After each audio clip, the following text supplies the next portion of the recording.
Welcome to Ascension Parish Library's YouTube channel.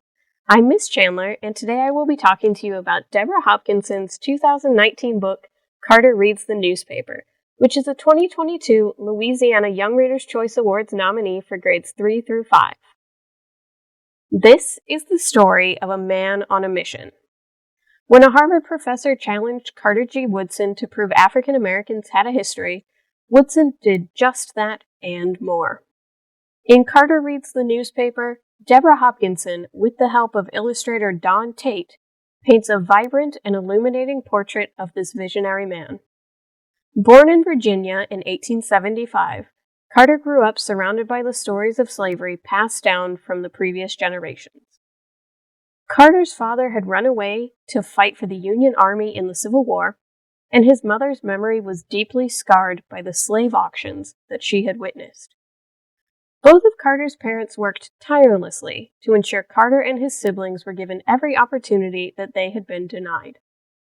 Carter went to school for 4 months each year, sharing his growing knowledge with his father by reading the newspaper to him. For Carter, reading from the newspaper exposed him to a world beyond the Virginia farm. He longed to go to high school and continue learning, but he needed to help support his family.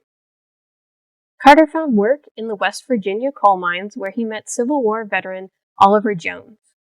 Carter shared his passion for learning with his fellow workers by reading aloud to them from the daily newspaper. But when they started asking Carter questions about what he was reading, Carter found new joy in getting the answers for them. He began to see the urgency in documenting the history of his people and left the mines to continue his education. Carter finished high school in just 2 years and then worked as a teacher after graduating from college. By the time he was 33, Carter had a master's degree and was working towards his PhD in history from Harvard University. As a new century dawned, the divide between the races in America seemed to be growing ever wider. One of Carter's professors at Harvard took the strong stance that Black people had no history, igniting a fire in Carter to prove that professor and everyone else wrong. He would spend the rest of his life advocating for the history of his people. As Hopkinson puts it, Carter G. Woodson didn't just study history, he changed it. While Black History Month is often criticized as a slight to the African American community because it falls in February, the shortest month of the year, the reality is this timing was intentional and meaningful to that very community. When Carter first established Negro History Week in 1926, he chose the second week in February to honor the birthdays of Frederick Douglass and Abraham Lincoln.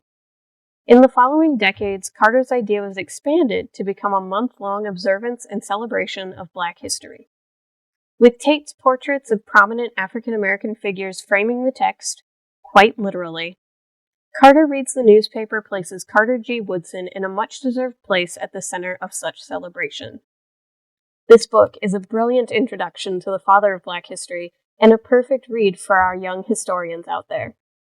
Be sure to check out a copy from your local Ascension Parish Library location. To view the complete list of 2022 Louisiana Young Reader's Choice Award nominees, visit our website at myapl.org/LYRC. Don't forget to vote for your favorite nominees at the library by February 18th, 2022. Thank you for joining me today, and we hope to see you soon.